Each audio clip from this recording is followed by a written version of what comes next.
नमस्कार, आखिरी सौदा में आप सभी का स्वागत है। मैं हूं हर्षदा सावंत और मैं हूं प्रदीप पंड्या। सबसे पहले इस वक्त की बड़ी बातें। निफ्टी 9300 पर पहली बार पहुंचता हुआ नजर आया और उसके काफी करीब, नई ऊंचाई के काफी करीब अभी हम कारोबार होते हुए देख रहे हैं। इस वक्त भी आप देख सकते हैं 92, 93 का आंकड़ा निफ्टी में दिखाई दे रहा है। जबरदस्त तेजी देखी गई है, लेकिन 9300 के ऊपर जाके टिकता हुआ नजर नहीं आया। उसकी वजह आपको बताएंगे थोड़ी देर में। लेकिन इंडियन बैंक के नतीजे आज काफी शानदार रहे और उसका असर आप देखिए सारे सरकारी बैंकों पे और निफ्टी बैंक पर भी देखने को मिला है। तो निफ्टी पीएसयू बैंक खासतौर पे काफी मजबूत है, पर निफ्टी ने भी अच्छी खासी मजबूती दिखाई है और वहां पर हमने 22,000 के ऊपर निकलते हुए पहली बार निफ्टी बैंक को भी देखा।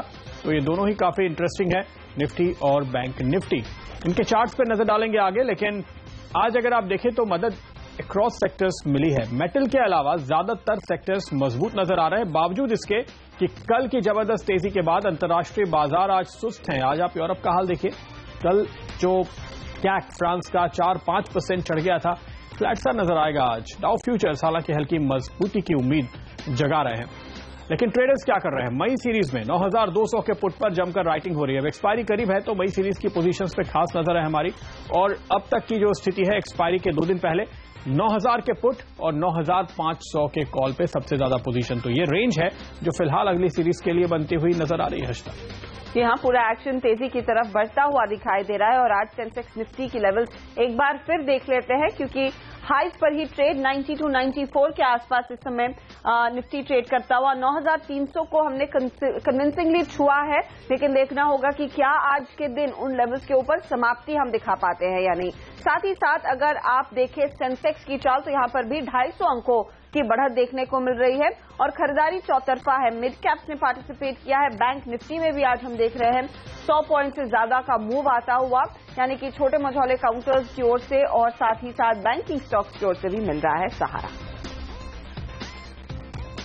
तो आइए देखते हैं आज आखिरी सौदा में हम कहां नजर रखने वाले हैं। एक्सपायरी रिकॉर्ड स्तरों पर होती हुई दिखाई दे रही है। सीएनबीसी आवाज का एक्सपायरी पोल बताएंगे आपको अब से कुछ ही देर में। कल आने वाले एक्सिस बैंक के नतीजों से क्या है उम्मीद, जानेंगे एक्सपर्ट्स की राय और रणनीति। कल से खुलेगा एस चांद का आईपीओ, पब्लिशिंग कंपनी है। इसकी किताबें जरूर आपने अपने कॉलेज के दौरान पढ़ी होंगी, लेकिन क्या यहां निवेश करना चाहिए ये भी जानेंगे। इसके अलावा एक्सिस सिक्योरिटीज के अरुण ठुकराल से पूछेंगे उनकी रणनीति। रोज की तरह क्या लॉन्ग करें और क्या शॉर्ट, अब से कुछ ही देर में 3 बजे लेकर आएंगे निफ्टी कॉल और 3:15 बजे बीटीएसटी या एसटीबीटी। लेकिन स्टॉक्स जो आज बाजार को नई ऊंचाई तक ले गए हैं उन पर एक नजर डालते हैं।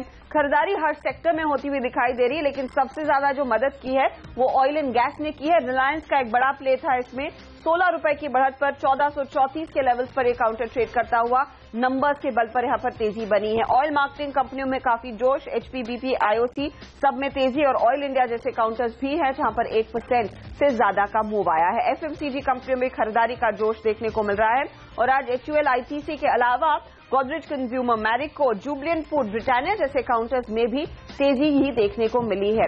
इसके अलावा अगर आप देखें बैंकिंग काउंटर्स में कहां पर जोश है। इंडियन बैंक दमदार परफॉर्मेंस, 9% ऊपर ये काउंटर ट्रेड करता हुआ। Bank of India, PNB, Vijaya bank, Lakshmi Vilas जैसे काउंटर्स हैं जहां पर खरीदारी जोर पकड़ती हुई दिखाई दे रही है। इंडेक्स को बढ़ाने का काम भारतीय इंफ्राटेल ने किया है। देखिए 4% का मूव इसमें आया है। एमएनएम पर क्रेडिट स्विस काफी बुलिश हुआ है, 3% भागा है ये share. Hero MotoCorp, Asian paint, UltraTech ये दूसरे गेनर्स हैं दिग्गजों में। मिड कैप्स पर अगर नजर डालें तो यहां पर भी जबरदस्त तेजी का मूव है। 100 पॉइंट का उछाल इंडेक्स दिखा रहा है।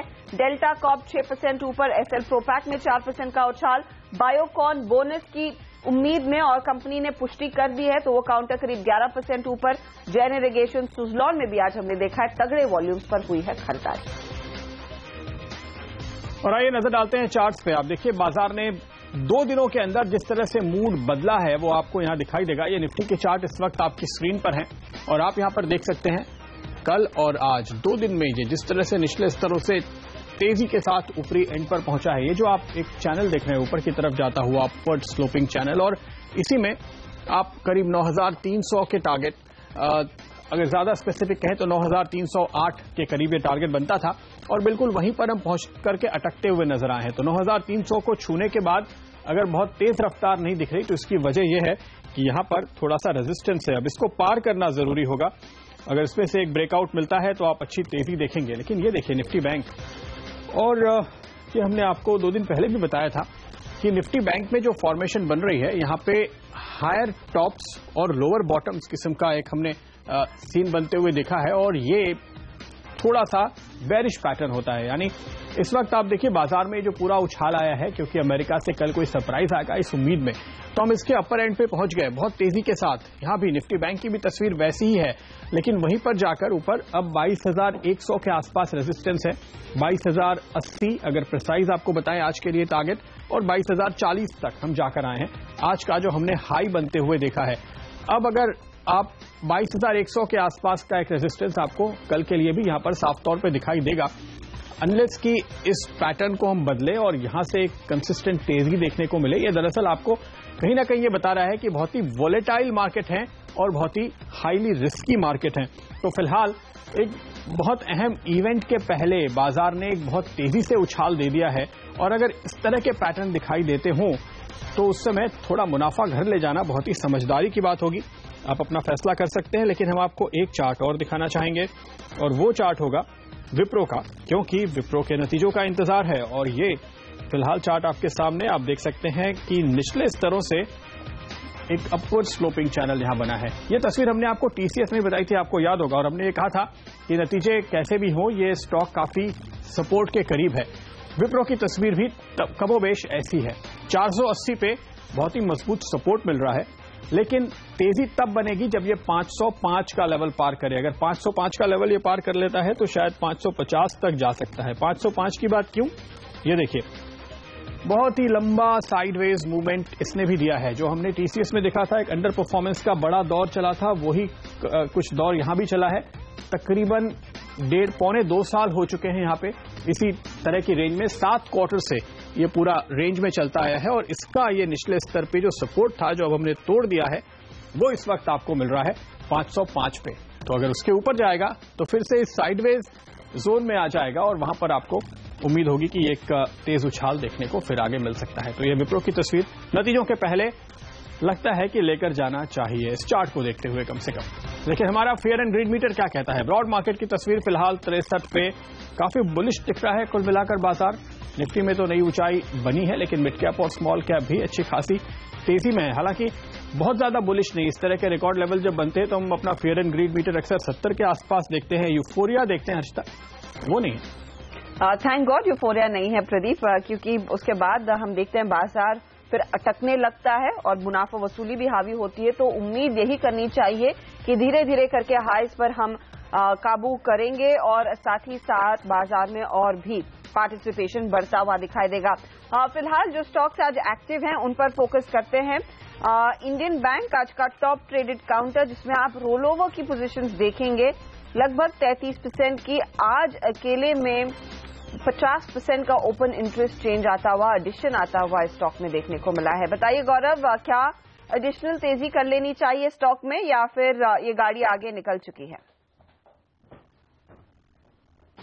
देखिए काफी मोमेंटम इसमें आ चुका है 2 दिनों में। थोड़ा रिस्की ट्रेड बन जाता है, लेकिन मेरे हिसाब से आप 310 या 320 से कॉल ऑप्शन लेके जा सकते हैं। अगर ये 310 के लेवल सस्टेन करता है तो आपको कल फिर एक 318 320 के लेवल आपको देखने मिल सकते हैं। तो वो लिहाज से आप ऑप्शन के जरिए प्ले कीजिए, सेफ भी होगा, लुक्रेटिव भी होगा। साथ ही बायोकॉन ऑफ कोर्स बोनस की खबर पर हमने देखा है स्टॉक में जमकर सुबह से खरीदारी हुई है। अब क्या सलाह होगी आपकी? ये काफी भाग चुका है, काफी एक्सेंट्रिक स्टॉक है, तो मेरे हिसाब से एक बार इसको अवॉइड करें तो बेहतर होगा। क्योंकि आप देखेंगे 2 दिन पहले तक इसमें अच्छे खासे शॉर्ट्स बन रहे थे। ये आज खबरों के दम पे इतना ऊपर उछाल आई है, इसमें शॉर्ट कवरिंग हुई है। तो 1-2 दिन उसको दे दीजिए। अगर ये सस्टेन होता है, लॉन्ग पोजीशन दिखती है, तभी बाय कीजिए, अदरवाइज फिर स्टॉक रिट्रेस कर सकता है lower levels. ITC days high पर ट्रेड करता हुआ, और आईटीसी के साथ हम पहले भी देख रहे थे ब्रिटानिया, मैरिको, एचयूएल, इन सब काउंटर्स में अच्छी हरकत देखने को मिल रही है। लॉन्ग कहां पर ऐड करेंगे? मेरे को बेटर लग रहा है, एक अच्छा ब्रेकआउट भी दिया है, लॉन्ग पोजीशंस कंसिस्टेंटली बन रही है, तो आप यहाँ पे बाय कर सकते हैं। 306 के स्टॉप लॉस है, 315 का इसमें लक्ष्य होगा। आईटीसी एक रेंज में ट्रेड कर रहा है, इसको अगर आपको बाय करना भी है तो आप सेफ ट्रेड के लिए आप इसको 282 283 के ऊपर बाय कीजिए। 200 इसमें 80 का स्टॉप लॉस होगा, ऊपर में 288 289 के टारगेट्स होंगे। ओके, एक स्टॉक जहां पे आज बहुत ही जबरदस्त रोल ओवर में बूस्ट आया है कह सकते हैं, वो है सुज़लॉन। और यहां पर आप देखिए अगली सीरीज में काफी तेजी से रोल होते हुए और अब 50% के पार पहुंच चुके हैं रोल ओवर्स। क्या लगता है गौरव? देखिए मोमेंटम में है स्टॉक और काफी क्रूशियल लेवल्स को भी इसने पार किया है। 20 का अगर आप देखेंगे, एक 20-50 का एक लेवल वो इसने पार किया है, सस्टेन कर रहा है। तो अभी एक बार गुंजाइश है कि एक बार 22-23 के लेवल्स एक बार टेस्ट कर सकता है। तो इसको लॉसेस काफी बड़ी है और एक्सपायरी वीक है, वोलेटाइल हो सकता है, तो वो लिए ऐसे ऑप्शन के जरिए प्ले कीजिए। मई सीरीज के अगर आपको ऑप्शन मिलते हैं तो वो बाय कर लीजिए, आपके लिए थोड़ा सेफ होगा। मई सीरीज के ऑप्शन लेने की राय गौरव दे रहे हैं। गौरव, कोई डिस्क्लोजर्स? देखिए जो भी स्टॉक्स या स्ट्रेटेजी डिस्कस की गई है उसमें कोई पर्सनल होल्डिंग्स नहीं है, लेकिन पॉसिबल है कि हमने अपने क्लाइंट्स को इन पर व्यू दिया हो या स्ट्रेटेजी दी हो। बहुत बहुत शुक्रिया आपका। और वक्त है फिलहाल एक छोटे से ब्रेक का, लेकिन ब्रेक के बाद हमारे साथ जुड़ेंगे दो नए मेहमान, प्रकाश दीवान और रजत बोस।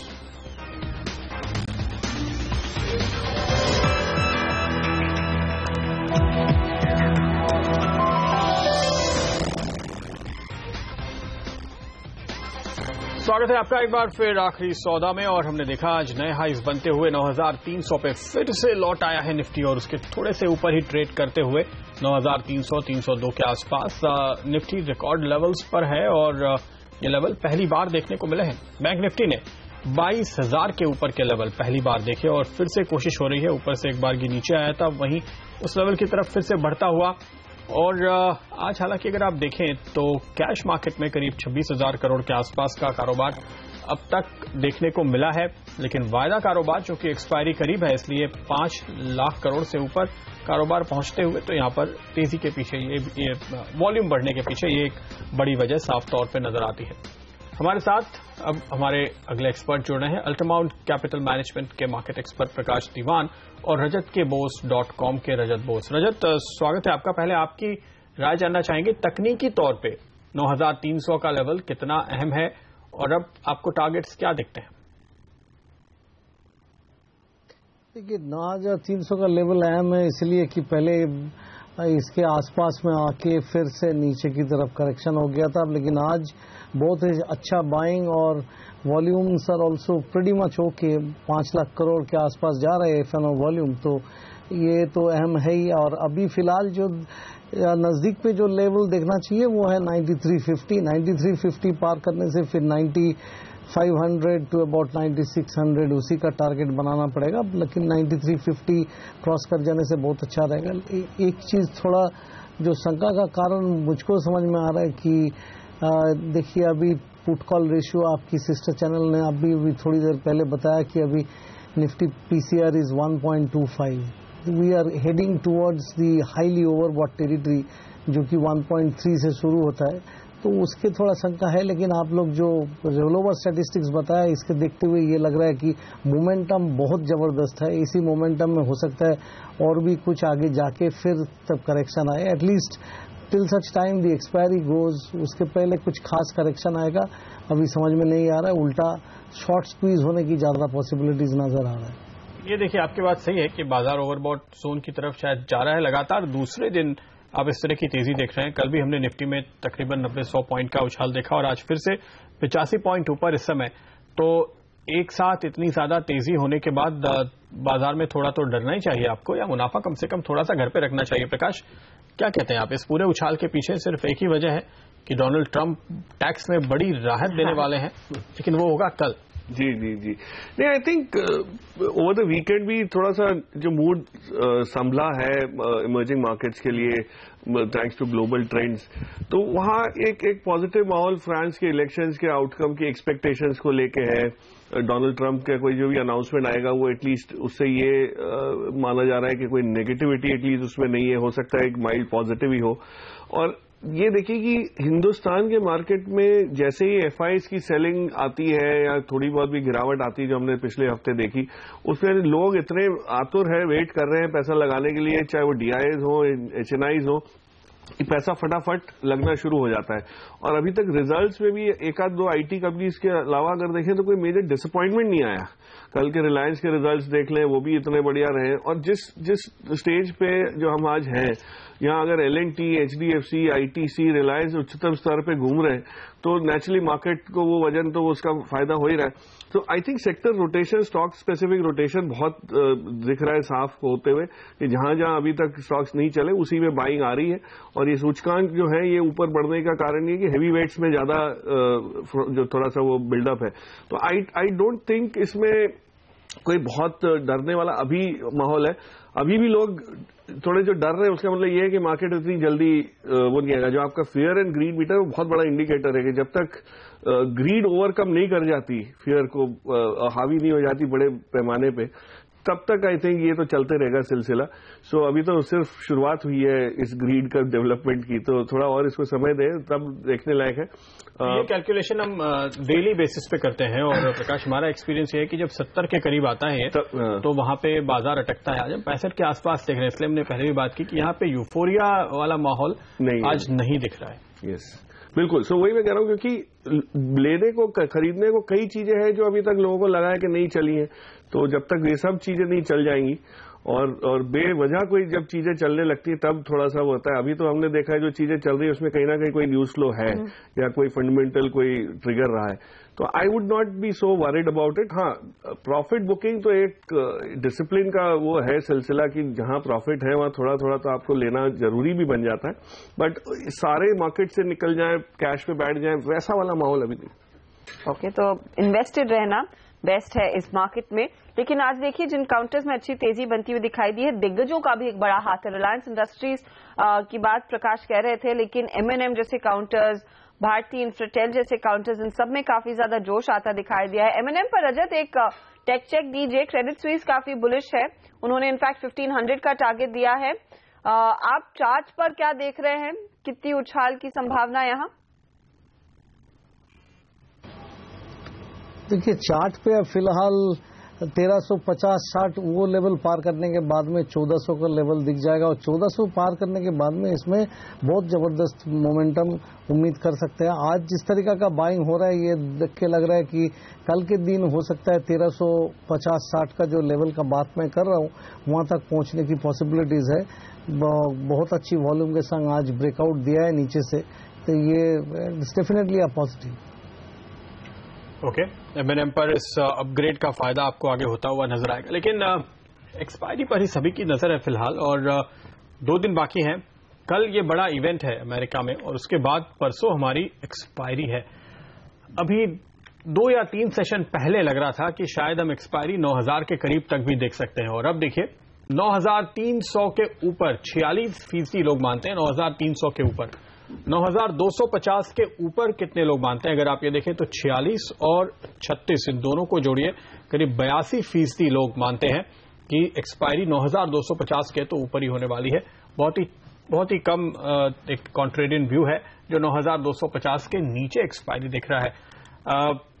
ये इक्वेशंस काफी बुलिश नजर आ रहे हैं और हमारा पोल अक्सर सही पड़ता है। लेकिन रजत, आपका अंदाजा क्या है? इसमें वोट डाला है, मेरा वोट वो सेकेंड कैटेगरी जो है 36% का उसी में है। 9250 से लेके 9300 के बीच में। मैंने इसीलिए इस रेंज पे बोला है कि ऊपर जाने के बाद में कुछ तो प्रॉफिट बुकिंग होने की पॉसिबिलिटीज है, लेकिन वो 9250 के नीचे क्लोजिंग का संकेत नहीं देगा, ऐसा ही मैं मानता हूं। इसलिए 9250 से लेके 9300 के बीच में क्लोजिंग होगा, ऐसा मैं उम्मीद करता हूं। अब आज जब देख रहे हैं अलग अलग सेक्टर्स में काफी एक्शन बनता हुआ और बैंक्स एक बार फिर आउट परफॉर्म कर रहे हैं। कल अगर आपको याद होगा स्पेशली फर्स्ट हाफ में निजी बैंक थे जहां पर तेजी देखने को मिल रही थी, उसके बाद धीरे धीरे करके पीएसयूज में खरीदारी हुई। आज वो पूरा मूड पीएसयूज की तरफ ही टिल्टेड है। वहीं पर सबसे ज्यादा एक्शन है इंडियन बैंक के नंबर्स के बाद ऑफकोर्स एक फ्रेश इशू आने की भी खबरें यहां पर कंपनी ने सामने रखी, तो स्टॉक में 26 रुपए का उछाल देखने को मिला। क्या प्रकाश, अब ये उम्मीद बढ़ गई है कि शायद पीएसयू बैंकों की सेहत धीरे धीरे करके सुधर रही है? इंडियन बैंक का परफॉर्मेंस अच्छा था, दूसरे बैंकों से भी क्या यही उम्मीद करें? Yes, I think PSU banks का दिन अच्छे आने की उम्मीद है। उसका रीजन ये है कि जो डीमोनेटाइजेशन के बाद इनको जो लिक्विडिटी का सहारा मिला, जो डिपॉजिट बेस का, और जो अब जो आगे चल के जो ग्रोथ आ रही है, उसमें इन्होंने पिछले 1 साल 1.5 साल में जो मुहिम शुरू की थी एनपीएस को साफ करने की, उसका अब अच्छा खासा असर जो है इनकी बुक्स पे दिखेगा। तो अगर एनपीएस दिखते हैं थोड़ी बहुत बढ़त जिसमें अगर आती भी है, तो वो एक पीकिंग आउट वाला मामला हो जाएगा, जो हम काफी क्वार्टर से उम्मीद करते आए हैं। कि पहले मुझे याद है पिछले साल भी सितंबर एंड में ये सोचना शुरू हो गया था कि एसबीआई ने इतना प्रोविजनिंग कर दिया, सब कुछ जो है जो प्रॉब्लम वाला एरिया है सब निपट गया, but I think it will still probably take time. और अब ये हो सकता है इस क्वार्टर में। और एक बैंकों के लिए जो सरकार का रुख है वो एक बहुत पॉजिटिव और एक कोलैबोरेटिव सा होना शुरू हुआ है कि कहीं ना कहीं सरकार एनपीए की सफाई वाले अभियान में कुछ अच्छा खासा अनाउंसमेंट कर सकते हैं, एक रीस्ट्रक्चरिंग कहीं आ सकती है। उसको लेके मुझे लगता है पीएसयू बैंक्स आर गेटिंग री रेटेड, और वहां थोड़ी बहुत अंडर वैल्यूड अवेलेबिलिटी है इस चक्कर में। बट जो इंडियन बैंक ने किया वो आप हो सकता है एक आध और bank, Vijaya bank for instance आप ले लीजिए, वहां पे भी मैं समझ रहा हूं कि इस टाइप की उम्मीद है और बन जाएगा। पर ये छोटी मझोली बैंक्स में फंसने की गुंजाइश भी बहुत ज्यादा होती है, तो थोड़ा सा इससे दूर रहे, क्योंकि अगर कोई गिरावट आती है ओवरऑल मार्केट में तो यहां पे आपको चपेट बहुत लंबी पड़ती है। तो जैसे 10% ऊपर जाते हैं तो ये 10% नीचे भी बड़ी जल्दी आते हैं, ये नहीं कि वहां रेजिलियंस इनकी आए। तो I would still stick to the larger PSU banks, BOB हो गया, एसबीआई हो गया। Mid size small size bank से थोड़ा सा अगर है तो रखिए, मजे लीजिए, बट फ्रेश बाइंग के लिए तो अभी मेरे ख्याल से टाइम थोड़ा सा लेट हो गया। ओके, लेकिन देखिए आप, इंडियन बैंक दरअसल एक बेहतर परफॉर्म करने वाला बैंक रहा है रिलेटिवली। 7% के आसपास के जो एनपीए के लेवल्स हैं इनके, वो हम कह सकते हैं कि पीएसयू बैंक्स के बीच इस समय तो अच्छे कहे जाएंगे, क्योंकि इसके ऊपर ज्यादातर बैंक हैं। लेकिन अगर आप बैंकिंग सेक्टर का ही एक अंदाजा लेना चाहें तो अब एक्सिस बैंक के नतीजे हैं अगले लिस्ट में कल, और अगर आप इसकी उम्मीद एक बार नजर डालें तो काफी हद तक डर है कि एक्सिस बैंक के मुनाफे पर बड़ा झटका लग सकता है। और अब देखिए 7% मुनाफा घटने के अनुमान है यहाँ पे। एक ब्रोकरेज की ओर से डर ये भी बताया गया है कि इनकी जो एक बड़ी वॉच लिस्ट है उसमें से 3.5 से 4 हजार करोड़ के बीच नए एनपीए हो सकते हैं। यानी ये axis bank private sector bank है, लेकिन एक ऐसा बैंक है जिसका कॉर्पोरेट एक्सपोजर काफी है, यानी ये कंपनियों को काफी हद तक इसने लोन दिया हुआ है। तो ये नतीजा जब कल आएगा, प्रकाश, इस पे आपकी क्या उम्मीद है? और फिर बैंकिंग सेक्टर में आज जहां आप काफी तेजी देख रहे हैं, क्या होगा? हाँ, सो एक्सिस जैसा हमने बहुत सही कहा, कॉर्पोरेट फेसिंग बैंक है। उस श्रेणी में अगर आप देखें आईसीआईसीआई, येस बैंक, ये सब भी शामिल है। तो इन बैंक्स के लिए जो रास्ता है वो हमेशा कठिन रहा है। जो रिटेल फोकस बैंक से, जो इंडसइंड है, कोटक, इनमें इतना फिर भी इतना दबाव नहीं रहता है एनपीएस को लेके। एक्सिस में सबसे बड़ा जो पैरामीटर देखने लायक रहेगा वो ये है कि इनकी जो स्पेशल मेंशन अकाउंट जो है, और इन्होंने क्या वो वॉच लिस्ट में क्या किस चीज को डालते हैं, क्योंकि पिछली बार इन्होंने काफी, जिसको हम इंग्लिश में किचन सिंकिंग कहते हैं, एक साथ एक झटके में सब सफाई करने की कोशिश की थी कि जो भी गंदा पानी है उसको एक बार ड्रेन आउट किया जाए और फिर नए सिरे से करें। अगर वो खत्म हो चुका है तो आंकड़े अगर नहीं भी बहुत अच्छे आते तो मुझे लगता है एक मार्केट में इसका रिव्यू, थोड़ा सा रेटिंग इसकी पॉजिटिव हो जाएगी। तो I would wait for that particular segment, कितने इसके अंदर आए हैं, एसएमए में आते हैं, सीडीआर वाले केसेस जो है वो कितने एक्चुअलाइज होते हैं। बट अदरवाइज नंबरों से घबराने वाले आएंगे नंबर्स, ऐसा मुझे नहीं लगता। मार्केट थोड़ा सा डिवाइडेड है इस बात पे। I would probably see numbers और उसके बाद शायद एक buying opportunity bottoming out basis पे बन जाएगी। चलिए, कुछ बाइंग अपॉर्चुनिटी जरूर मिलेगी एक्सिस बैंक में, ये फिलहाल प्रकाश का भरोसा। लेकिन काउंटर्स जो डेज हाई पर ट्रेड कर रहे हैं उन पर नजर डाल लेते हैं। ऑफकोर्स एक्सिस उनमें से एक है, लेकिन एआरएसएस इंफ्रा में हमने देखा है 8% का उछाल आता हुआ। वो स्टॉक आपकी स्क्रीन पर लेकर आएंगे। देखिए किस तरह का मूव इसमें बनता दिखाई दे रहा है। लार्जली फ्लैट था दिन भर और पिछले 15-20 मिनटों में ये तेजी आई है। 8% की तेजी इस काउंटर ने पकड़ी है। चार्ट्स पर अजंत क्या लग रहा है, ये टिकाऊ है क्या move? Today ARSS infra is on a 3-month high, बहुत जल्दी 4 महीना का हाई भी बना लेगा।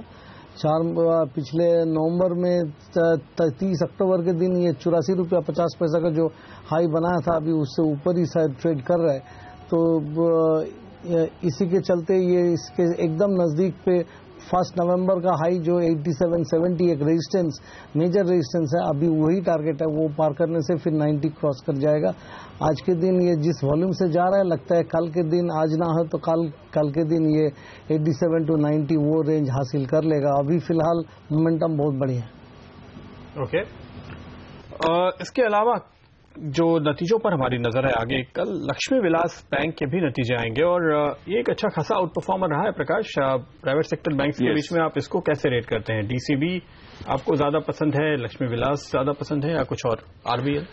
नहीं, आरबीएल पसंद जरूर है बट महंगा भी है, तो उसमें कितनी आगे मार्केट प्राइस में ग्रोथ होगी ये कहना थोड़ा मुश्किल है, क्योंकि कहीं ना कहीं रुकावट प्रॉफिट बुकिंग आएगी और उसका अभी भी अनचार्टेड टेरिटरी वाले उसमें है। लक्ष्मी विलास बैंक इन तीनों में से खास टिप्पणी ये देना चाहूंगा कि इसमें जिस टाइप की शेयर होल्डिंग पैटर्न चेंज हमने पिछले 6-9 महीने में देखी है प्रदीप जी, बड़ी इंटरेस्टिंग है। इसमें कुछ ऐसे निवेशक आए जो हमेशा लॉन्ग टर्म वैल्यू ढूंढते हैं और उनका जो समावेश हुआ है उसके बाद से अगर ये देखें तो कंपनी का रुख थोड़ा सा मैनेजमेंट का और जो ऑपरेट करने का वो है कंजर्वेटिव मानी जाती थी, ग्रोथ कॉम्प्रोमाइज करके क्वालिटी पे हमेशा वो ध्यान रहता था, वो सब थोड़ा सा परे होके ये भी थोड़ा अग्रेसिवली ग्रो करेंगे। तो जो कंसोलिडेशन का वेव है मार्केट में, हम तो यहां देख रहे हैं कि कोटक एक्सिस तक को लेने रेडी हो गया था या लोगों की उम्मीद हो गई थी कि शायद हो जाएगा इस टाइप का विलय। तो ये जो छोटे बैंक्स हैं जो अच्छे परफॉर्म कर रहे हैं, चाहे कर्नाटका बैंक, LVB, इसमें मुझे लगता है काफी इंटरेस्ट रहेगा दोनों का, लेने वालों का भी और स्टॉक में जो काम करते हैं उनका भी। तो उस लिहाज से it is still a good opportunity, पर यह है कि थोड़ा सा high risk high return trade है, इसमें और कोई फंडामेंटल चेंज नहीं आएगा, लेकिन थोड़ा सा सेंटिमेंटल चेंज जो है वो ज्यादा हावी है। वक्त हो रहा है एक छोटे से ब्रेक का। ब्रेक में जाते जाते निफ्टी पर एक बार फिर से नजर डाल लेते हैं। 9301 पर निफ्टी ट्रेड करता हुआ दिन के हाई पर 83 अंकों की बढ़त देखने को मिल रही है और सेंसेक्स भी 29,929 के लेवल्स पर इस समय कर रहा है कारोबार। हम लेंगे एक छोटा सा ब्रेक। ब्रेक के बाद निफ्टी में आपकी क्या रणनीति होनी चाहिए, निफ्टी कॉल्स आपके लिए हाजिर करेंगे और साथ ही हमारे साथ एक नए मेहमान जुड़ेंगे। एक्सिस सिक्योरिटीज के अरुण ठुकराल से होगी बात आगे।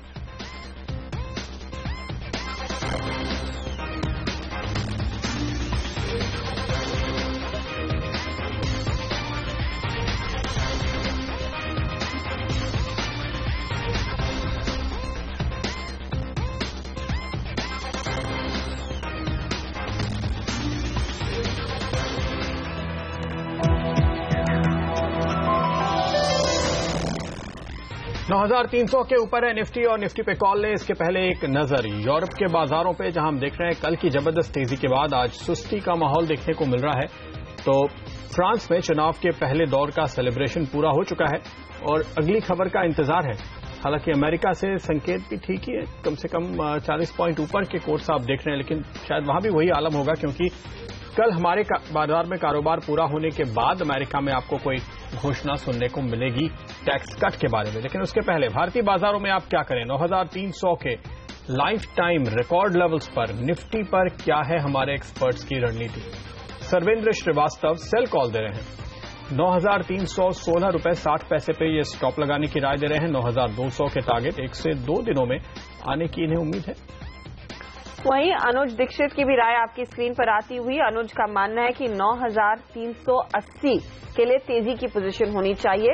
अनुज को उम्मीद है कि ये लेवल्स अगले 1 से 2 दिनों में अचीव होंगे, यानी कि एक्सपायरी होते होते ये लेवल्स आ जाएंगे और 9250 पर आपने रखना चाहिए स्टॉप लॉस। रजत बताइए क्या ट्रेड लेंगे आप? मैंने देखिए कल सुबह तक के लिए ये ट्रेड ले रहा हूं, उसमें मैं उम्मीद करता हूं 9340 का टारगेट, और मैं मानता हूं कि आपका स्टॉप लॉस जो है वो 9265 के नीचे लगाना चाहिए। और ये जिस तरीका का मोमेंटम अभी दिख रहा है, रात को अगर कुछ खराबी न्यूज ये सब नहीं आए तो कल सुबह 10 बजे 10:30 बजे तक 9340 के आसपास पहुंच जाना चाहिए। ओके, लेकिन देखिए फिलहाल तो खबर कल शाम आने वाली है, आज तो नहीं, इसलिए इंतजार तो करना ही होगा। लेकिन वागले साहब आप क्या कह रहे हैं?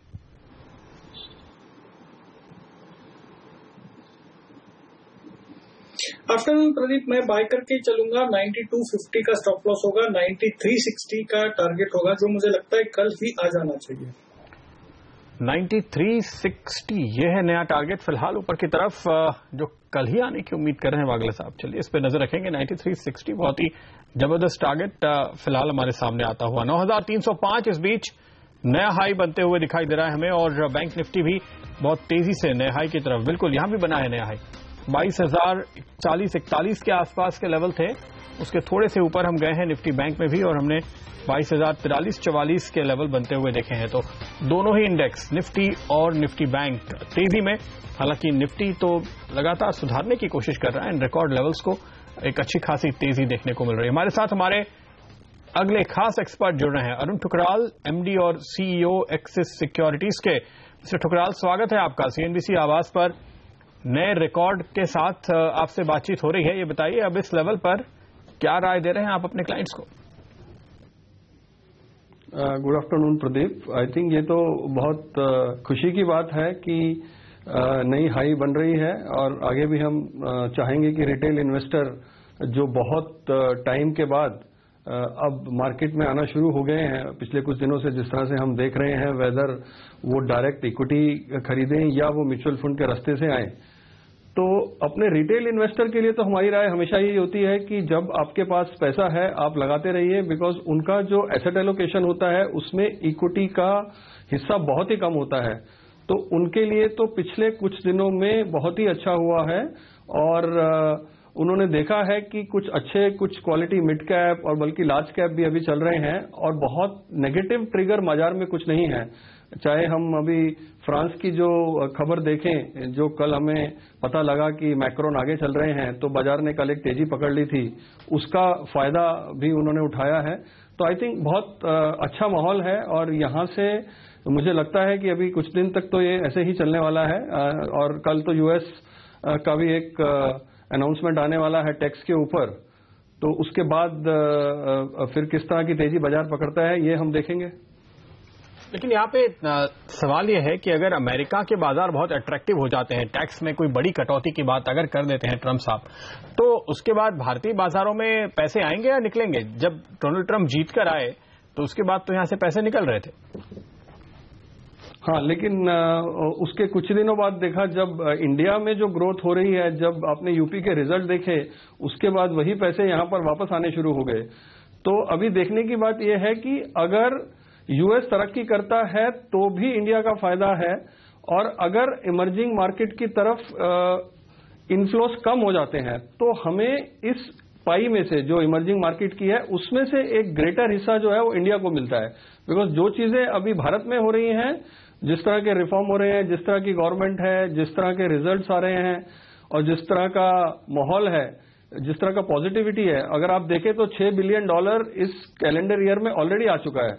तो ये एक जो डर था कि डोनाल्ड ट्रंप के बाद आने के बाद यहां से पैसा निकल जाएगा, वो अब हम देख रहे हैं कि वो उसका उल्टा ही हो रहा है। तो आई थिंक अगर अमेरिका अच्छा कर रहा है तो भी हमारा फायदा हो रहा है, और हमको पैसे ज्यादा मिल रहे हैं, जो कि हम देख रहे हैं। और सबसे बड़ी बात जो मैं बार बार बताने की कोशिश करता हूं सब जगह, कि अब इंडियन रिटेल इन्वेस्टर उसको समझ में आ गया है, चाहे वो ये सब रिफॉर्म की वजह से हो, चाहे वो कुछ अच्छे आईपीओस की वजह से हो, क्योंकि प्राइमरी मार्केट अगर अच्छा करता है तो वो सेकेंडरी मार्केट में भी उसका जो फर्क दिखाई देता है। तो पिछले कुछ जो आईपीओ आए हैं उसमें भी अगर इन्वेस्टर्स के लिए पैसा कुछ टेबल पे रहा और वो खुश रहे, तो आई थिंक इसका फायदा इंडियन इन्वेस्टर्स को हो रहा है। और अगर यूएस ने रेट कट किए और उनका इकोनॉमी अच्छा रहा, और जिस तरह से वो कह रहे हैं कि 7 टैक्स ब्रैकेट में से 4 कर देंगे या कॉर्पोरेट टैक्स कम कर देंगे, तो धीरे धीरे अगर वहां कॉर्पोरेट टैक्स कम होता है तो कहीं ना कहीं इंडिया भी उसको फॉलो करेगा over a period of time. यहां पे भी टैक्स रेट धीरे धीरे नीचे जाएंगे, ऐसी एक उम्मीद है। तो पॉजिटिविटी अभी चारों तरफ है, पॉजिटिव माहौल चारों तरफ, और उसका फायदा भारतीय इक्विटी मार्केट्स को भी मिलेगा। यही वजह है कि हम हाइस पर ट्रेड करते दिखाई दे रहे हैं, और फंड फ्लोज की कोई कमी आगे भी दिखाई नहीं देगी। इस बीच सरकार या फिर इकोनॉमी के अगले 3 साल में क्या प्राथमिकताएं होंगी, इस पर नीति आयोग की आज बड़ी प्रेस कॉन्फ्रेंस है। अरविंद पनगड़िया साहब वहां पर बोलना शुरू कर चुके हैं, सीधे चलते हैं। In particular, there is emphasis that for housing for all, particularly affordable housing. Land prices in the Indian cities tend to be a bit high, and something needs to be done there through an increase in the supply of land, urban land. And there we gave some 3 or 4 suggestions, more flexible conversion rules from one use to another. Particularly often there is land that is on the periphery of the cities, and the expansion happens on the periphery of the cities, but it gets slowed down by the conversion rules. So that's something that can be made a bit more flexible. Release land that is held by many SIC units, public sector units, which are located in many of the major cities. If that land could be brought onto the market, that could also help ease up the supply side. Release of other urban land potentially available.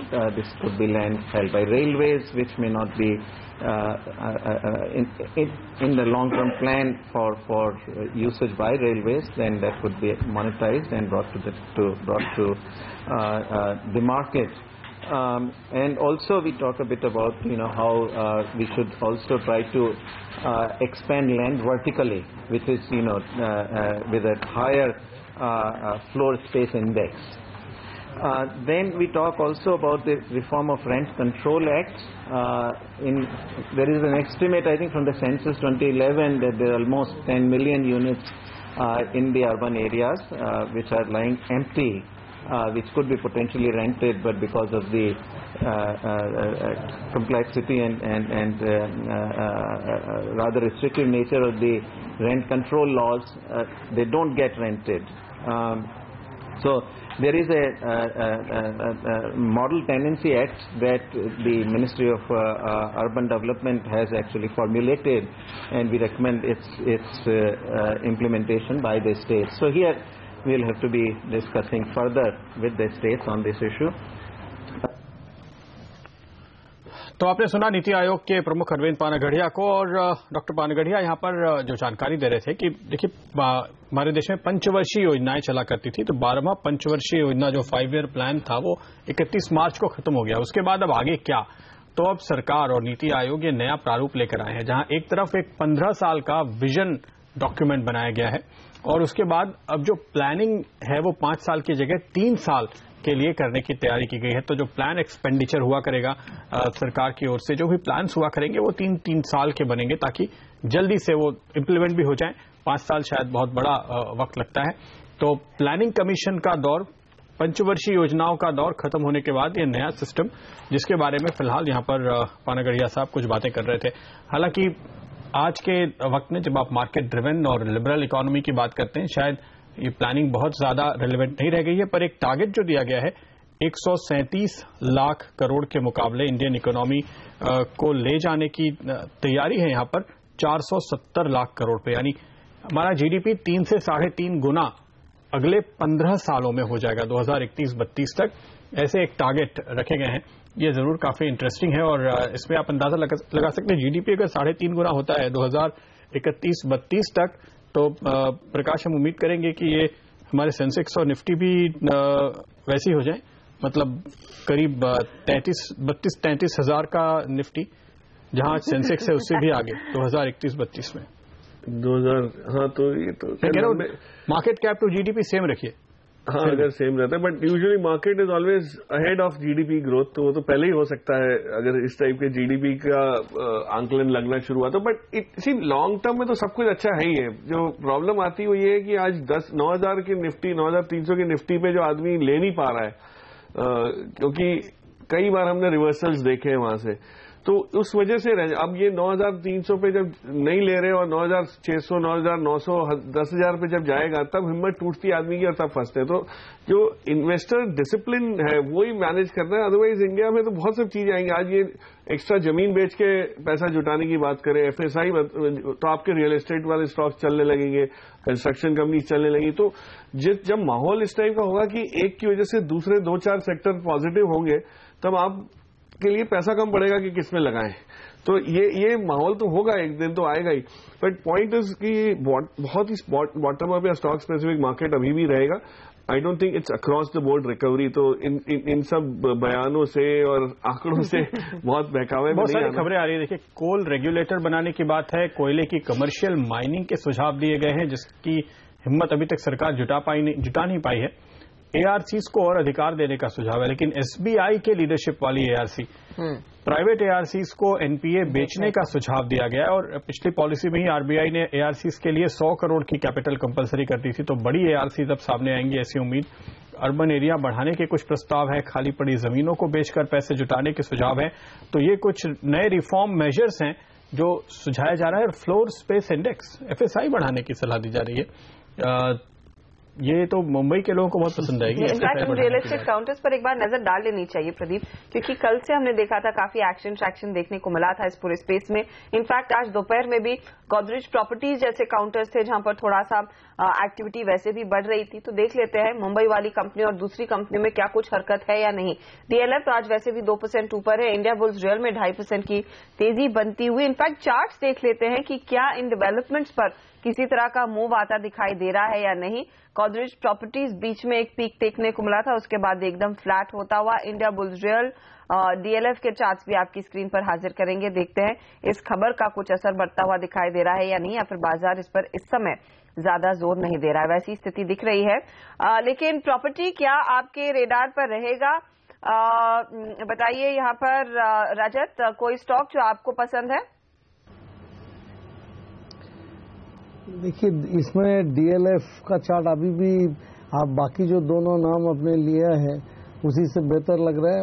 और मैं बोलूंगा कि अगर properties में जाना ही है तो Godrej properties भी कोई डिप जो मिल रहा है अभी उसी में जाइए, और या तो डीएलएफ में जाइए। ये अच्छा प्रदर्शन दिखाएगा ऐसा उम्मीद करना चाहिए। And all of these stocks are mostly in an up trend. India Bulls housing जो है, इंडिया बुल्स रियल एस्टेट का स्टॉक चार्ट भी काफी अच्छी है, तो उसमें भी थोड़ी सी डिप मिल जाए तो उसी में भी आप खरीदारी कर सकते हैं। These are all pretty good stocks, but may be housing finance companies भी आप कंसिडर कर सकते हैं। ओके, तो इन स्टॉक्स पे इनफैक्ट बात करेंगे। अरुण जी, आपकी राय लेना चाहेंगे खासतौर पे इंफ्रा और रियल एस्टेट के लिए जो नया रास्ता खुल गया है। इनका फाइनेंसिंग बिल्कुल चोक थी, अब रीट्स और इनविट्स ये जो नए इंस्ट्रूमेंट्स आ गए हैं, और आरबीआई कह रहा है कि मई के अंत तक बैंक भी इनमें निवेश करना शुरू करेंगे, उसकी गाइडलाइंस आ जाएंगी। तो ये बड़ी अच्छी खबर है, शायद इसी वजह से ये दोनों सेक्टर री रेट हो रहे हैं। ये राय लेंगे। उसके पहले बीटीएसटी या एसटीबीटी जाने का वक्त हो चुका है। हर रोज 3:15 बजे हम आपको बताते हैं वो स्टॉक्स जो आज आप खरीद कर कल मुनाफा कमा सकते हैं। पहली राय मानव चोपड़ा की ओर से आती हुई, और स्टॉक है उनका बीपीसीएल। बाय कॉल है, stop loss 728, target 755। Indo count पे भी बाय कॉल है, स्टॉप लॉस 190, टारगेट 205। निशान जैन ट्रेड स्विफ्ट ब्रोकिंग के कह रहे हैं बजाज ऑटो में तेजी कीजिए, टारगेट 2930 का और 2870 का स्टॉप लॉस। साथ ही एक्सिस बैंक जिसके नतीजे कल आएंगे, आज खरीदारी करके चले 514 का टारगेट, स्टॉप लॉस 502 पर लगाने की सलाह। रजत, 2 काउंटर्स बताइए। देखिए, मैंने कैपिटल फर्स्ट और बालकृष्ण इंडस्ट्रीज में खरीदारी करने का सलाह दे रहा हूं। कैपिटल फर्स्ट मेरा स्टॉप लॉस रहेगा 778 रुपये 80 पैसा का, 801 और 809 ये दोनों टारगेट ओवरनाइट कैरी ट्रेड के लिए। और बालकृष्ण इंडस्ट्रीज ये तो डिलीवरी लेने लायक काउंटर है, बट फिलहाल अभी जो लेवल पे है 1454 पे स्टॉप लॉस लगाइए।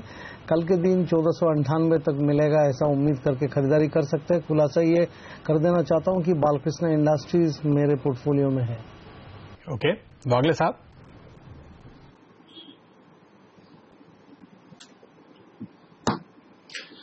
प्रदीप, पहले तो दोनों बीटीएसटी रहेंगे। गोदरेज कंज्यूमर प्रोडक्ट से मेरा पहला होगा 1734 के स्टॉप लॉस से बाय करें फॉर अ टारगेट ऑफ 1787, और दूसरा होगा बजाज ऑटो 2882 के स्टॉप लॉस से बाय करें फॉर अ टारगेट ऑफ 2915।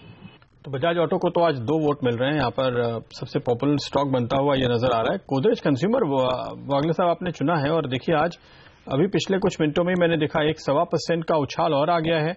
और वॉल्यूम अगर आप इस काउंटर पे देखिए गोदरेज कंज्यूमर में, इसके एवरेज से करीब 2.5-3 गुना वॉल्यूम के साथ ये स्टॉक चल रहा है। कुछ और ऐसे ही स्टॉक हैं, नील कमल पे नजर डालिए, करीब 3% का उछाल पिछले कुछ मिनटों में। नए हाईज जाहिर तौर पे स्टॉक में हो ही चुके हैं, काफी मजबूत ये स्टॉक नजर आ रहा है। आखिरी मिनटों में आज तगड़ी खरीदारी होती हुई इस पे प्रकाश आपका कोई भी है? प्रदीप जी, आपको याद हो तो हमने एक दिन बाजार पे जब रिजल्ट आया था इसका दो क्वार्टर पहले, 1.5 क्वार्टर पहले, तब एक बार डिस्कस किया था। ये स्टॉक, ये पर्टिकुलर कंपनी में एक बड़ी खासियत है कि इनके जो प्रोडक्ट्स रहे हैं ये हमेशा लीडरशिप वाले रहे। इन्होंने नई कैटेगरीज क्रिएट की। जब पहली बार कुर्सी जो इंट्रोड्यूस हुई प्लास्टिक की, तो वहां से लेके आज भी जो नए इनोवेशन प्रोडक्ट्स कर रहे हैं हमेशा इन्होंने किया है। जबकि डिजाइन एलिमेंट बड़ा सिंपल होता है मोल्डेड फर्नीचर में, पर इन्होंने जो एप्लीकेशन अब बनाए हैं उसको अगर देखें तो उससे इतना बढ़िया इनका ग्रोथ पैटर्न रह सकता है। और रिजल्ट कुछ वीक आए थे, मुझे याद है ये सितंबर एंड के रिजल्ट जो आए थे नवंबर में, first week of November October end के पीरियड में, तब इसमें गिरावट अच्छी खासी आई थी और ये करीब सीधा 1500 से 1350 1370 के आसपास आ गया था।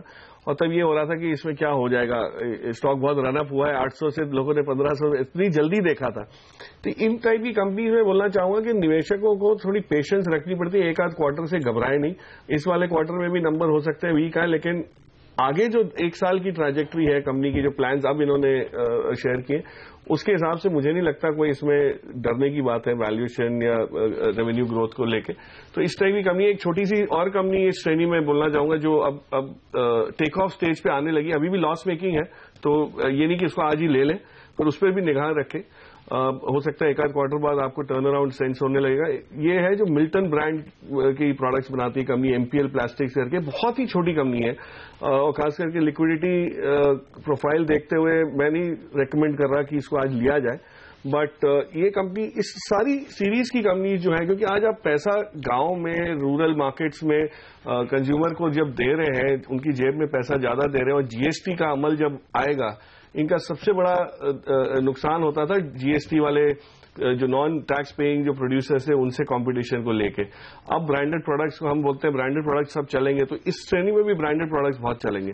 तो इसमें अगर आप देखेंगे तो अच्छा खासा एक रिवाइवल सा है इस सारी लिस्ट में। काफी नाम है, बट ये Nilkamal of course stands out as a very good player.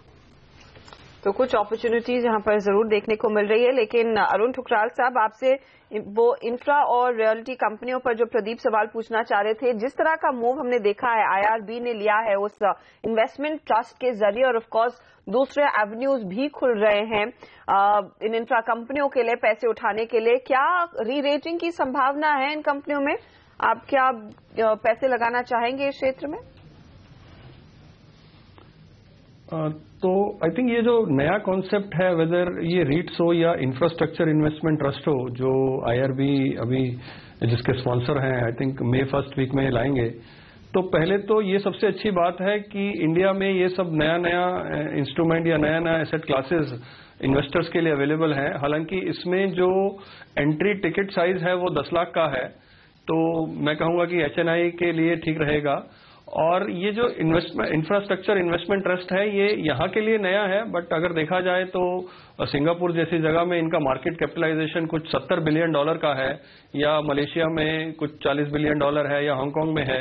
India में ये जरूर नया है। इसमें सबसे बड़ा फायदा ये है इन्वेस्टर को कि there is a cash flow visibility. तो ये एक टिपिकल डेट प्रोडक्ट है, और मैं कहूंगा एक्चुअली ये हाइब्रिड प्रोडक्ट है, जिसमें जो भी कंपनी का नेट डिस्ट्रीब्यूटेबल कैश फ्लो होगा वो डिस्ट्रीब्यूट कर देंगे अपने शेयर होल्डर्स में या अपने यूनिट होल्डर्स में। और जो वो इन्वेस्ट करेंगे वो 80% ऐसी जगह इन्वेस्ट करेंगे जहां पे रेवेन्यू जनरेटिंग इंफ्रास्ट्रक्चर प्रोजेक्ट है, जहां से ऑलरेडी रेवेन्यू जनरेट हो रहा है। तो वो कंपनियां कहीं भी किसी भी प्रोजेक्ट में, चाहे वो एयरपोर्ट हो, ब्रिज हो, या कोई इलेक्ट्रिसिटी जनरेशन हो, या कोई एयरपोर्ट हो, या कोई मेट्रो हो, तो कहीं पे भी वो इस तरह से इन्वेस्ट करेंगे और वहां से रेवेन्यू जनरेशन शुरू हो जाएगा। तो इन केस ऑफ आईआरबी इनके बहुत सारे टोल ब्रिजेस हैं जहां से टोल आ रहा है, तो ये उस तरह से कर रहे हैं। कल को अगर पावर ग्रिड करती है तो वो इलेक्ट्रिसिटी जनरेशन में लगाएगी। तो ये फायदा है दोनों के लिए, कंपनी के लिए भी, क्योंकि उनको इमीडिएटली कैश मिल जाएगा, इमीडिएटली पैसा मिल जाएगा, तो वो अपना कुछ डेट रिटायर कर सकते हैं। और इन्वेस्टर को फायदा यह है कि उनको एक रेगुलर कैश फ्लो मिलेगा, कम से कम 6 महीने में एक बार डिस्ट्रीब्यूट होगा, तो थोड़ी विजिबिलिटी आ जाएगी। तो कुछ वो इन्वेस्टर जिनको इनकम चाहिए या डिविडेंड चाहिए, और इसका कुछ टैक्स ट्रीटमेंट गवर्नमेंट ने अभी ठीक किया है और टैक्स फ्रेंडली उसको बनाया है। तो एक अच्छी बात है कि ये सब चीजें जब धीरे धीरे आएंगी, जब 2 या 4 या 5 लिस्टिंग हो जाएगी, बिकॉज बाद में रिलायंस के पास रिलायंस इंफ्रास्ट्रक्चर भी लेके आएगा, तो ज्यादा चॉइस अवेलेबल होगी लोगों के पास, और कंपनीज के लिए भी अच्छा है। तो issuer as well as investor दोनों को ही फायदा है, बट हम देखेंगे कि ये कैसे लिस्ट होता है, किस तरह से ये उसका परफॉर्मेंस रहता है, उसके बाद हम अपने इन्वेस्टर के पास जाएंगे और उनको बताएंगे कि इसमें करना चाहिए कि नहीं। But we welcome this new asset class और न्यू इंस्ट्रूमेंट। ओके, तो फिलहाल कंपनीज को तो फायदा होता हुआ दिख रहा है। अरुण जी, शुक्रिया आपका हमारे साथ जुड़ने के लिए। प्रकाश, लेकिन ये बताइए कि इन्वेस्टर्स तो वही हैं, अब जैसे बैंक भी इसमें निवेश करेंगे, जी जी, तो नया पैसा क्या वाकई में आएगा और किस तरह से फायदा होगा? क्योंकि आप जो फिलहाल रियल एस्टेट और इंफ्रा दोनों में जो तेजी देख रहे हैं, मुझे लगता है ट्रिगर तो यही आ रहा है। नहीं, आई थिंक देखिए it's too early to gauge इसमें कितना एक्चुअली बेनिफिट कंपनीज ले सकती हैं और जेन्युइनली कितना इसमें फाइनेंशियल री इंजीनियरिंग से डेट रीपेमेंट स्ट्रीमलाइन होगा। बट एक चीज जो साफ जाहिर है कि सरकार ने एक तरीका, एक विकल्प दिया कंपनीज को कि आप अगर कोई एक पर्टिकुलर प्रोजेक्ट में हो जो बहुत बड़ा प्रोजेक्ट है, जहां आप अटके हुए हैं, जहां पैसा आपका रीपे नहीं हो पा रहा है डेट, और छोटे छोटे कई प्रोजेक्ट्स हैं जहां हो पा रहा है, तो पहले एज अ प्रायोरिटी डेट तो आज भी कंपनीज वैसे ही चुकाती थी कि जहां पॉजिटिव कैश फ्लो है वहां से निकाल के जहां भरपाई बाकी है, बकाया है, वहां दे। बट अब ये होगा कि उसको मैच किया जाएगा, उसके कैश फ्लोज मैच होंगे, तो जो इन्वेस्टर है उसको एक अश्योरेंस मिल गया कि ये प्रायोरिटी में पहले पैसा इस यहाँ चुकाया जाएगा। तो that is what is change, not कि पहले भी करना था तो कंपनीज करती थी। अब फायदा इनमें किसको होगा? उन कंपनीज को होगा जो पहले इंफ्रास्ट्रक्चर में भी थी और रियल एस्टेट डेवलपमेंट में भी थी। इंफ्रास्ट्रक्चर को हम रियल एस्टेट के साथ बड़ा इजीली जोड़ देते हैं, बट दो बहुत ही अलग कामकाज माने जाते हैं। तो ऐसी कंपनी है जो स्ट्रैडल करती है, मतलब दोनों में जिनका हाथ है और अच्छा खासा है। आपको कुछ समय पहले मैंने एक कंपनी का नाम लिया था, वैस्कॉन इंजीनियरिंग, जो कंस्ट्रक्शन और रियल एस्टेट उसमें थी, करीब 38 रुपीज के आसपास थी जब हमने 2 हफ्ते पहले जिक्र किया था। उसमें आप देखिए जिस टाइप की चाल आई है, क्योंकि उसकी बिजनेस प्रोफाइल चेंज हो जाएगी। बॉम्बे के रियल एस्टेट को लेकर जहां एफएसआई का रियली इंपॉर्टेंस है, आज पूना में या इंदौर में एफएसआई बढ़ा दो तो कोई फर्क नहीं पड़ता, क्योंकि जगह ऐसी ही मिल रही है इतनी। वहां पे जैसे कंपनी एक मैन इंफ्रा करके एक छोटी सी कंपनी है, जिनके प्रोजेक्ट्स चेंबूर, मुलुंड इस साइड भी हैं, और इंफ्रास्ट्रक्चर डेवलपमेंट भी वो करते आए हैं JNURM की प्रोजेक्ट्स में। सब अब इस टाइप की कंपनीज का जो रुकावट थी वो सब हट गई, तो मतलब पोटेंशियली हट गई। तो यहाँ ऐसी टाइप की कंपनीज में है जो री रेटिंग होगी, तो वो समझना जरूरी है कि मॉडल किसका है जिसको ये फायदा है। हर एक को तो होगा नहीं, सिर्फ इंफ्रास्ट्रक्चर नाम है कंपनी में से। ARS इंफ्रा कुछ करता ही नहीं इंफ्रा रिलेटेड, इस टाइप का हार्ड इंफ्रास्ट्रक्चर रिलेटेड कुछ नहीं करते। वो सफाई का काम, मेंटेनेंस का काम, ये सब करते हैं, वो कुछ नया कंस्ट्रक्शन तो करते नहीं है। तो इंफ्रा सिर्फ नाम होने की वजह से चीजें भागने लगती है, तो थोड़ा सा वहां एक फिल्टर होना चाहिए। But I think Man Infra, Vascon, these are players जो इस फील्ड में है और इनको अच्छा खासा बेनिफिट मिल जाएगा। कुछ और काउंटर्स पर नजर डाल लेते हैं जहां पर आज हम देख रहे हैं काफी ट्रैक्शन देखने को मिला है। बाजार बंद होते होते प्रिज्म सीमेंट में हम देख रहे हैं फिर से तेजी आती हुई, 1% का उछाल। कल तक ये काउंटर काफी एक्टिव वैसे भी रहा है। बालाजी टेली में हम देख रहे हैं एक मूव आया है लगभग 2% का पिछले 10 मिनटों में। अब 103 के ऊपर ये काउंटर खड़ा रहेगा। चंबल फर्टिलाइजर, थर्मैक्स, ये कुछ काउंटर्स हैं जहां पर जाते जाते लोग खरीदारी करते दिखाई दे रहे हैं। बागले साहब, कोई स्टॉक इनमें से जो आप ट्रैक कर रहे हैं इस समय?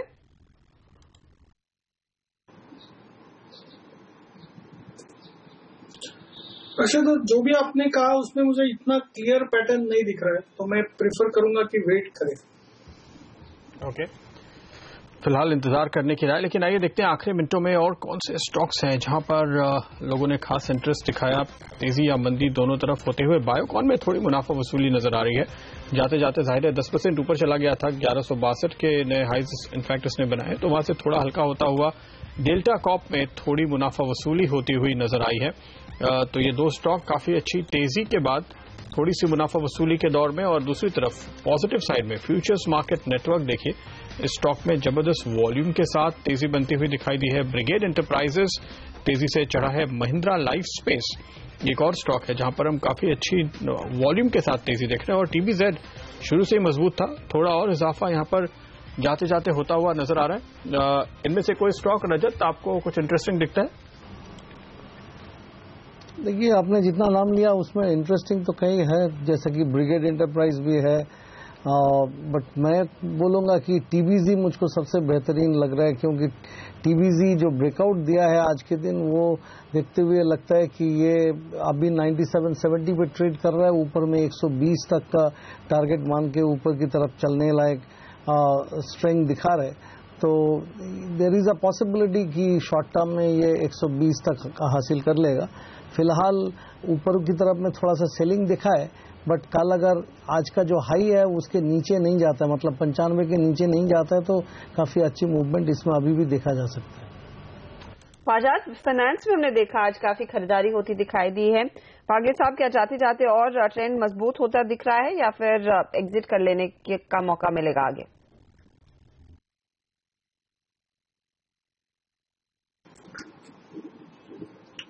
हर्षद, आप स्टॉक रिपीट करेंगे? बजाज फाइनेंस 1340 पर ट्रेड कर रहा है, 5% से ज्यादा का उछाल आज।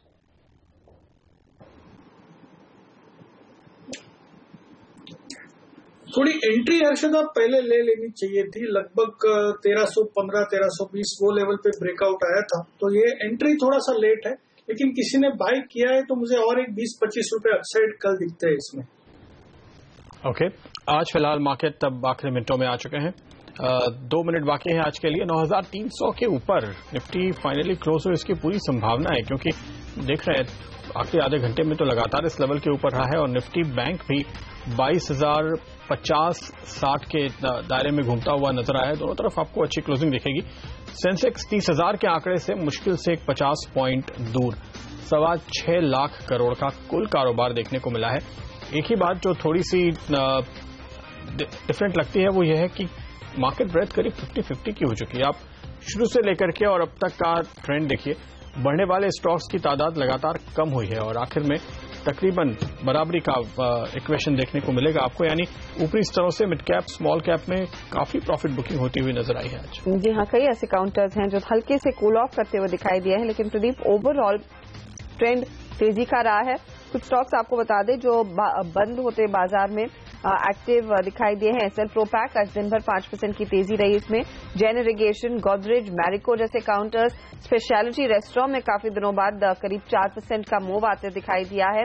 इसके अलावा Berger Paints, Balaji tele, Glenmark Pharma, Prism Cement, ये काउंटर्स थे जो काफी एक्टिव रहे हैं आज के ट्रेड में। यही नहीं, एआरएसएस इंफ्रा में आपको याद होगा 8% तक का उछाल बनता दिखाई दिया था, ये 8% की बढ़त पर ही जाकर टिकेगा।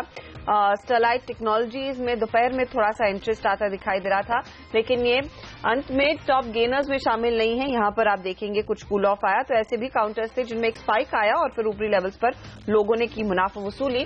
लेकिन आज हैवीवेट्स का दिन था जिसमें ऑफकोर्स ऑयल एंड गैस ने बाजी मारी है। एचपीबीपी, आईओसी सब में तेजी देखने को मिली। रिलायंस इंडस्ट्रीज का एक बड़ा हाथ था आज के मूव में और साथ ही टेलीकॉम में भारतीय इंफ्राटेल और भारतीय एयरटेल के लिए भी एक शानदार सत्र। एमएनएम, क्रेडिट स्विस के अपग्रेड पर यह काउंटर भी 3% ऊपर जाकर बंद होने में कामयाब। तो ये फिलहाल कुछ मूवर्स रहे हैं आज की ट्रेड के और 9,303 पर पहली बार निफ्टी की समाप्ति होती हुई 9300 के ऊपर हम टिक पाने में कामयाब रहे। तो रिकॉर्ड लेवल पर निफ्टी क्लोज होते हुए और निफ्टी बैंक भी 22,080 और बिल्कुल ये लेवल इसका हमें इंतजार था, हमारे हिसाब से लेवल नजर आते थे आज के और बिल्कुल वहीं पर हम पहुंच चुके हैं। तो शानदार क्लोजिंग निफ्टी बैंक निफ्टी दोनों तरफ देखने को मिली है और सेंसेक्स के लिए भी 29,926 ये आंकड़ा 75 पॉइंट की दूरी क्या कल पार होगी और 30,000 का आंकड़ा फिर से हम आते हुए देख पाएंगे सेंसेक्स में या नहीं, इस पर तो नजर बनी रहेगी। आज फिलहाल अगर हम देखें तो दुनिया के बाजारों में इस वक्त इतनी ज्यादा मजबूती नहीं है। विप्रो के नतीजे हैं जो आज बाजार बंद होने के बाद आएंगे, तो ये सारे संकेत किस तरफ ले जाते हैं बाजार को ये देखना होगा। लेकिन इस क्लोजिंग को वागले साहब आप किस तरह देखते हैं?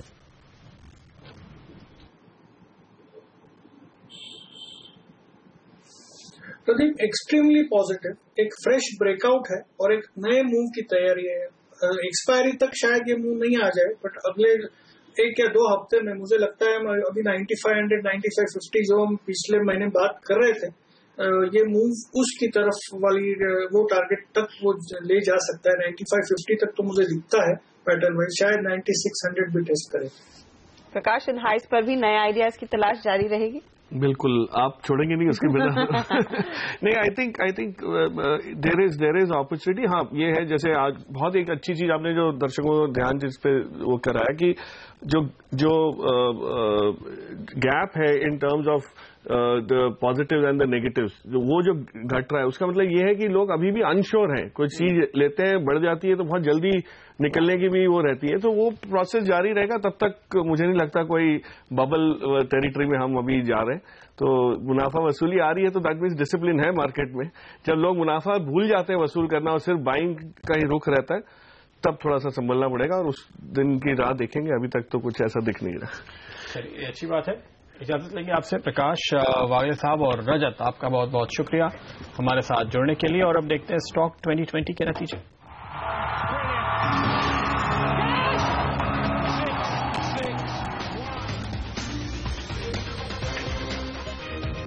आज का मुकाबला नीरज और हेमंत के बीच, और नीरज ने एक बार फिर बाजी मारी है। 3.72% के रिटर्न्स नीरज के हाथ लगते हुए हेमंत की टीम में 2.5% तक की कमाई हुई है। कौन से वो शेयर शामिल थे हमारे कैप्टन की टीम में आज सुबह सवेरे?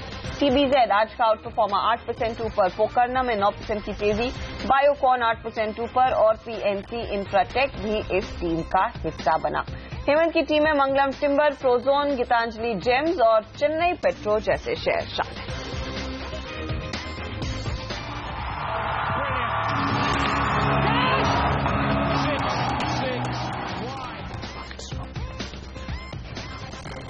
और इसके साथ ही वक्त है फिलहाल आपसे इजाजत लेने का, लेकिन आप बने रहिए क्योंकि आज की तेजी का पूरा रिकैप हम आपके लेकर आएंगे इस ब्रेक के तुरंत बाद मार्केट टॉप 20 में। नमस्कार।